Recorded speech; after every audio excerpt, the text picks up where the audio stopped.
కరువు నేలపై ప్రకృతి కన్నెర్ర చేసింది. కరీంనగర్ జిల్లాలో వడగళ్ల వాన బీభత్సం సృష్టించింది. రైతన్నకు అపార నష్టాన్ని మిగిల్చింది. జిల్లా వ్యాప్తంగా ఓ మోస్తరు నుంచి భారీ వర్షం కురిసింది. రామడుగు మండలంలోని 6 గ్రామాల్లో వడగళ్ల వాన తీవ్ర ప్రభావం చూపింది. వందలాది ఎకరాల్లో మామిడి చెట్లు, అరటి తోటలు ధ్వంసమయ్యాయి.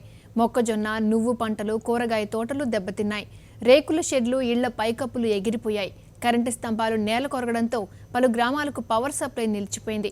వడగళ్ల వాన కడగండ్లు మిగిల్చడంతో అన్నదాతలు ఆందోళన చెందుతున్నారు. 50 ఎకరాల మామిడి తోట ఉంటుంది. ఇక్కడ సుమారుగా ఈ నీళ్లు లేని పరిస్థితుల్లో కష్టపడి మేము ఒక్కొక్క చుక్క డ్రిప్పులతోటి కానీ పారించుకున్న పరిస్థితిలో మొత్తం నష్టం జరిగింది.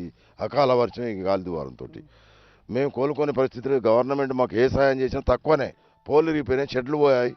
ఇక మా పరిస్థితి అయితే ఇంత దారుణం. మాకు ఏదో పగబట్టినట్టే ఉన్నాడు వరుణుడు. 2016లో పడ్డ వర్షం కంటే ఎప్పుడు ఇంత వర్షం చూడలేదు, ఇంత గాడుపు చూడలేదు, రాళ్ళ వానలు చూడలేదు. మొత్తము మామిడి తోటలు ఏం లేకుండా దాదాపు నేలపాలైనాయి. మామిడికాయలు దాదాపు అరకిలో సైజ్ వచ్చిన మామిడి తోటలు మొత్తం నష్టపోయినాయి. స్తంభాలు ఇరిగిపోయినాయి. ట్రాన్స్ఫార్మర్లు మొత్తం గద్దెల మీదకి కింద పడిపోయినాయి. మొత్తానికి కంప్లీట్ ఒక ఎద్దు సుత కట్టేసి ఉంటే సెట్ ఉంటే తాడు దిగిపోతే పోయి బాయిలో పడ్డది. దాన్ని ట్రాక్టర్ తోటి గుంజడం జరిగింది. మీరు రైతులు ఫోన్ చేస్తే మేము రావు, మాకు ఎంఆర్ఓ ఫోన్ చేస్తే తప్ప మేము రావు, మీరు ఎవరైనా చెప్పాలని చెప్పి ఒక ఆసామి మాత్రం ఆర్టికల్ ఆఫీసర్ మేడం కోపానికి వచ్చేసింది రైతుల మీదకే. 60-70 ఇళ్ళు కూలిపోయినాయి.